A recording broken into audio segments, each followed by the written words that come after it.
Hi అండి అందరికీ. Welcome to IBS care channel. IBS care ఛానల్కి స్వాగతం. ఎవరైతే ఫస్ట్ టైం చూస్తున్నారో వాళ్ళందరూ సబ్స్క్రైబ్ చేసుకోండి. అలాగే ఈరోజు మనం ఐబిఎస్ కేర్లో ఐబిఎస్ లూజ్ మోషన్స్ గురించి మనం మాట్లాడుకుందాం. IBS diarrhoea. ఈ ఐబిఎస్ డయేరియా ఎందుకు వస్తుంది అని మనం మాట్లాడుకుంటే, ముఖ్యంగా గట్ బ్రెయిన్ యాక్సిస్, మన మెదడుకి మరియు మన కడుపుకు ఉన్నటువంటి పేగులకు ఉన్నటువంటి నర్వస్ సిస్టమ్ డ్యామేజ్ అవ్వడం ద్వారానే మనకి లూజ్ మోషన్స్ అవుతూ ఉంటాయి. అయితే ఈ లూజ్ మోషన్స్ కంట్రోల్ చేసుకోవడానికి మనం ఎవరిని సంప్రదించాలనేటువంటి ఈ వీడియోలో మనం మాట్లాడుకోబోతున్నాం. ముఖ్యంగా గ్యాస్ట్రెంట్రాలజీ దగ్గరికి మనం వెళ్తామండి. ఎందుకంటే ఇది మన సమస్య పేగులకు సంబంధించింది, మన స్టమక్ సంబంధించింది కాబట్టి గ్యాస్ట్రెంట్రాలజిస్ట్ మనకి వెళ్తాం. అక్కడ అతను రిపోర్ట్స్ అన్నీ తీస్తాడు. ఏది సిటీ స్కాన్ అని, తర్వాత ఎండోస్కోపీ అని, కొలనోస్కోపీ అని, బ్లడ్ టెస్ట్లు అన్నీ చేపిస్తాడు. ఈ టెస్ట్లన్నీ చేయించిన తర్వాత అతనికి రిపోర్ట్స్ అన్నీ కూడా నార్మల్ అవుతాయి.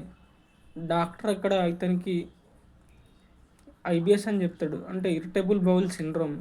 అంటే ఇరిటేషన్ అంటే పేగుల్లో ఇరిటేషన్ అన్నమాట. అంటే దీనికి సరైన ట్రీట్మెంట్ మనం ఎక్కడ తీసుకోవాలి అంటే, ఒక సైకియాట్రిస్ట్ మాత్రమే ఈ ఐబిఎస్కి మంచి ట్రీట్మెంట్ ఇవ్వగలడు. ఒక సైకియాట్రిస్ట్.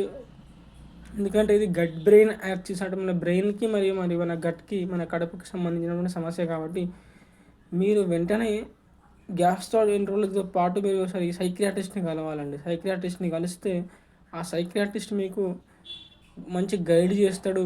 గైడెన్స్తో పాటు మంచి మెడిసిన్స్ రాస్తాడు. ఆ మెడిసిన్స్ తోటే మీరు ఈ లూజ్ మోషన్ ప్రాబ్లమ్ని మీరు సాల్వ్ చేసుకోవచ్చు అండి. 99% మీరు సైకియాట్రిస్ట్ దగ్గరనే ఈ ట్రీట్మెంట్ తీసుకోండి.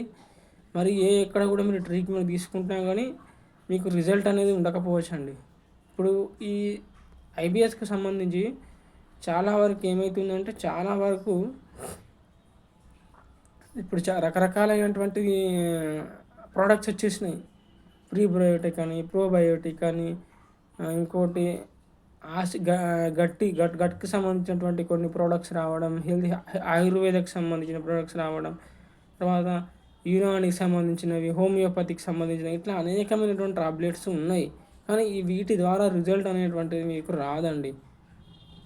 దీన్ని మీరు సాల్వ్ చేసుకోవాలంటే మెయిన్గా మీరు వెళ్ళాల్సింది ఒక సైకియాట్రిస్ట్ దగ్గరికి, ఒక సైకలాజికల్ డాక్టర్ దగ్గరికి మాత్రమే వెళ్ళాలి. అక్కడ అతను కౌన్సిలింగ్ తీసుకొని ఆ మెడిసిన్స్ తోటి మీరు 99% మీరు క్యూర్ అవుతారండి.